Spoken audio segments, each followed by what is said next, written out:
Euzubillahimineşşeytanirracim. Bismillahirrahmanirrahim. Avval bizni yo'qdan bor qilgan, bizni yaratgan barliq moddiy ma'naviy ne'matlarni kamolatiga yetkazib bergan ulug' Alloh subhanahu va taologa bizning oyatimiz. Ulug' Ramazon keldi. Shunday bir Ramazonda avval bizni shu yerga to'plagan, shunday bir bizga shunday bir fursatni yaratib bergan ulug' Alloh subhanahu va taologa bizning oyatimiz. Men bu yil Ramazonda inşallah her günü 10 minut etrafında fakat Müslümanlığa nispeten muhim olan birden ahlak hakkında to'xtalmoqchi. Nima uchun avatildim degan savolga agar javob izlamoqchi bo'lsak, bizning dinimizda bunda bir qancha maqsadi bor. Birisi insonning yaratilishidagi zaminni gullantirish. İkincisi bu zamanda Allah Teala için ibadet qilish. Yani men insonni ve jinni faqat men uchun ibadet qilsin, shunday yaratdim degan oyatning ruhi bo'yicha. Endi payg'ambarimizning yana bir hadisida men butkul insonlarga dunyodagi o'sha go'zal axloqlarni umumlashtirish uchun avatildim degan shunday ekan. Buning ma'nosi bizning dinimizning muhim bir maqsadini insonlarning ish harakatini, faoliyatini, axloqini tartibga solish va tuzash ekanligini ko'ra olamiz. Endi axloq degan so'z arab so'z. Bu arab tilidagi yaratilish degan kalimadan endi xalaqa degan so'zdan turlanib kelgan. Shu payg'ambar alayhisolamning sifatlarini sifatlagan vaqtda xilqiy sifatlari va xulqiy sifatlar deb ikkiga ayiradi. Xilqiy degan vaqtda yaratilishdagi sifati. Bu payg'ambar alayhisolamning jismoniy sifatlari, masalan, bo'yining egizligi, chechining rangi, taqi-turqi, qiyofati degandek, ya'ni yaratilishdan kelgan jismoniy xususiyatlarni xilqiy sifatlar deymiz. Ammo xulqiy sifatlar degan vaqtda ichki xarakteri, ya'ni ichki aloyidligi, ya'ni bir insonning ma'naviy dunyosi, ruhiy dunyosi. Amaliyotda axloq degan gap dal bizning insoniyatning, ya'ni insonlarning ruhiy dunyosining qandoqligini ko'rsatgan bir uqum. Endi bu vaqtda to'xtalishimda unda bir qancha muhim sabab bor. Birisi Uyg'urlarning tushunchasida, bizning diniy tushunchimizda axloq kalimasi nihoyat tor doirada tushuniladi. Masalan biz madem bek axloqsiz degan vaqtda o odamni biz cho'qim yoki bunda cho'ng ikki jihatdan axloqsiz deb qaraymiz. Birisi yoki gap so'zi sesiq, yoki badqiliq ishlar qiladi, yoki er-ayol munosabatida axloqning sirtiga chiqib ketadi. Biz bu shu ikki jins orasidagi munosabat bilan bu shu badqiliq nuqtasida axloqni tushunamiz. Shu biz bir odamni axloqsiz degan vaqtda, masalan, bir Uyg'urga nisbatan birisi qo'shnisini dushmanga chekib qo'ysa, biz bu kishini axloqsiz demaymiz. Bir odam savdosida, va'dasida turmasa, bu odamni biz axloqsiz deb qaramaymiz. Biz uni ayblasakmi, bu bek axloqsiz odam ekan demaymiz. Vatan millat oldidagi majburiyatni ado qilmasmi, biz buni axloqsiz deb qaramaymiz. Bizning nazarimizda axloq faqat va faqat texnik taraytganda faqat ikki jins orasidagi ish faoliyatga markazlashgan bir narsa. Halbuki bizning dinimizdagi axloqning doirasi o kadar keng ekanki, yuqorida payg'ambar alayhisalom degan mush hadisning ro'yiga qaraganda men butkul insoniyatga eng go'zal axloqni umumlashtirish uchun keldim degan gap, men faqat ikki jins orasida qilishga tegishli, rioya qilishga tegishli bo'lgan qoidalarni o'rgatish uchun keldim degan gap emas. Balki cho'ng jihatdan 3 turga bo'linadi. İslam olimlari axloqni cho'ng jihatdan insonlarning ish harakatining yuz beradigan sohalarga asosan mana 3 ga ayirgan. Birisi Allah bilan inson o'rtasidagi axloqiy harakatlar. Ya'ni biz bilan Allohning o'rtasida bo'lishga tegishli bo'lgan samimiyat, ixlos, taqvodorlik, Allohdan qo'rqish deganga o'xshash. Uning qanchalik ekanligini faqat Alloh bilan o'zimizda biladigan bu xil axloqiy qism. Ikkinchisi inson bilan inson o'rtasidagi axloq. Ya'ni inson bilan inson o'rtasida, do'stlar o'rtasida, masalan, vafodor bo'lishga o'xshash. Birisi-birini hurmatlashga o'xshash. Er-ayol o'rtasida birisi-biriga kuyinish, birisi-birini hurmatlashga o'xshash. Tijoratda samimiylikni ching turish, va'dasida ching turish deganga o'xshash, savdo axloqlarida ching turishga o'xshash. Hatto kasbda, masalan, birisi doktor bo'lsa, samimiylik bilan kasal davolash. Muallim bo'lsa, samimiylik bilan o'qituvchilik qilish.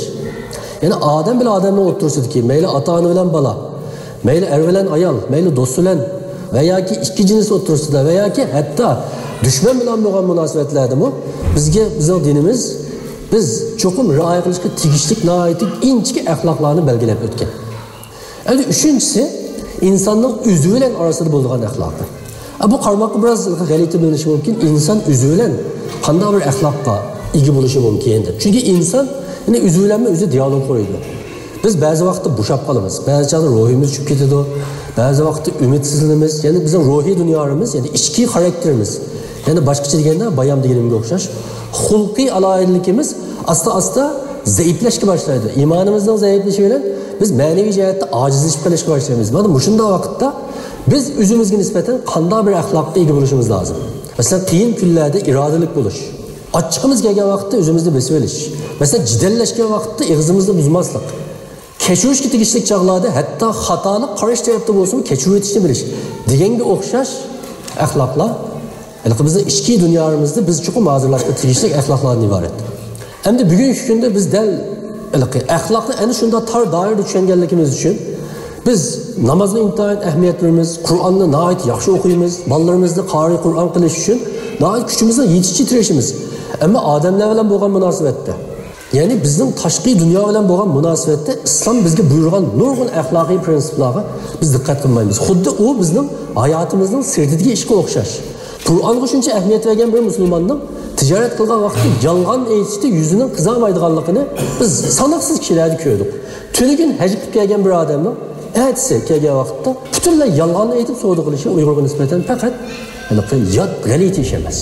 Hech kim buni men axloqqa xiloflik qilyapman, men axloqsizlik qilyapman deb o'ylamaydi. Ammo o'ylab boqili, agar biz dinimiz bizning butun hayotimizni tartibga soladigan bir qoidalar to'plamidan iborat deb qarasak, o vaqtda bu qoidalar to'plami dal axloqdan iborat.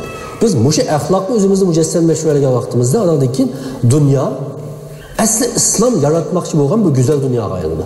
Bir odam o'zining shaxsiy ibodati bilan dunyoni go'zal qila olmaydi. U Alloh bilan uning orasidagi ish. Bir odamning namozni vaqtida o'qishi, vaqtida o'qimasligi, o'ziga nisbatan ibodatlarda ching turishi, uning bilan Alloh o'rtasidagi ish.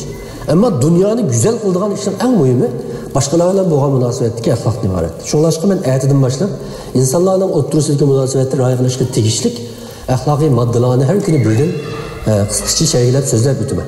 Endi men shunday o'ylayman, agar bugungi dunyoda musulmonlar boshqa ishda emas, axloqda butun dunyo musulmonlarga ulgu bo'la olgan bo'lsa, masalan biz hozir ilm-fanda ulgu bo'lmadik, keyinda qoldik.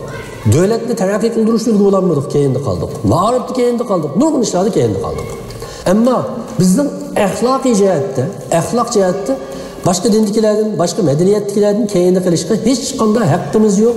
Allohning oldidan buni tushundira oladigan hech qanday bir narsamiz yo'q. Chunki masalan biz yadro qurollarini taraqqiy qildirolmadik desak, balkim xalqarodagi kuchli qig'il qo'ymaganlik uchun qilolmadik deydigan bir bahonamiz bo'lishi mumkin. Chunki amaliyotda bunda rost bo'lganligi uchun. Ammo biz islom tugatgan axloqni o'zimizda joriy qildirolmadik. Biz islom tugatgandek musulmon bo'lolmadik degan gapni Amerikaga atib, Londonga atib, Yahudiylarga atib yoki biz Xitoylarga atib hal qila olmaymiz. Axloq bo'lish hammamizning qo'ldan keladi. Agar hozir butun dunyoda musulmon insonlar o'zining farzandlariga, atrofdagilarga shu musulmonlardek axloqsiz bo'lgan bo'lsang deb tarbiya qilgan bo'lsa, musulmonlar Qur'on kuchiga tayanmay dunyoni fath qilgan bo'ldi. Mana hozir bugungi kunda qanday qilyapmiz? Yahudiylar tijorat qilsa faqat va'dasi turki, yolg'on aytmaydi ekan deymiz. Germaniyaliklar tijorat qilsa bunday qildi ekan deymiz. Yaponliklar bunday qildi ekan deymiz. Hatto musulmonlar o'zi ishida shunday deyapti. Biz asli boshqa dindikilar bizga qarab turib, shu musulmonlardek bo'lgan bo'lsa, insoniyat nihoyat go'zal bo'lib ketadi ekan degan holda biz akilaligan bo'lsak, biz ish harakatimiz, qiliqlarimiz bilan dunyo xalqiga islomni eg'izimizda emas, balki harakatimizda tushundira olgan bo'lsak, biz faqat axloqimiz bilanla, bu axloq nuqul axloqlar emas. Agar u bir jamiyatda, bir millatda umumlashgan vaqtda bu g'oyat zo'r energiya, g'oyat zo'r kuch, g'oyat zo'r qurol bu. Biz dunyoni axloqimiz bilan qoyil qila olgan, insonlarni axloqimiz bilan islomga kirgizadigan bo'ldik.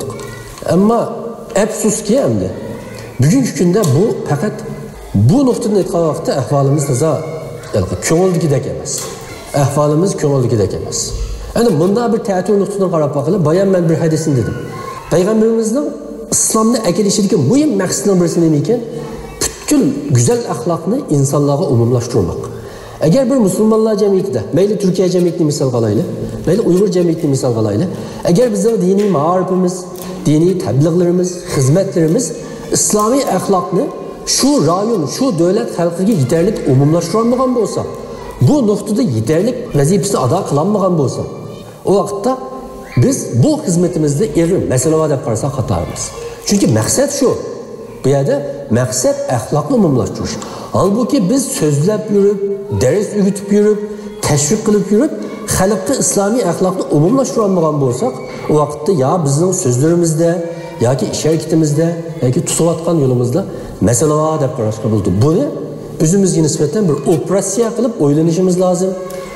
Bular bo'laqa diniy xizmat qilayotganligimiz bu nuqtadan xizmat unumi nuqtasidan qaragan vaqtda buni qarab chiqish lozim. Chunki maqsad u bo'lgan ekan, qilayotgan vosita maqsadni amalga oshirish uchun yordam qilishi lozim. Agar biz atlagandan kichik yechepib, dixonchilik qilib usul ololmasak, o vaqtda biz o'ylashimiz. Bu dixonchilik qilib zodi usul olib bo'lamdi yoki ya urug' chatoqmi? Yoki ya chatoqmi? Yoki o'g'it chatoqmi yoki optob tushmayotganmi deb buning sababini izlaymiz.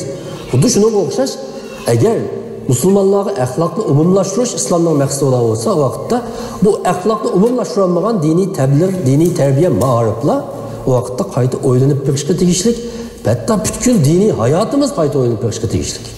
Alloh hammamizni islomning eng go'zal axloqini o'zi mujassamlaganlarni qilishga nasib qilsin. Amin.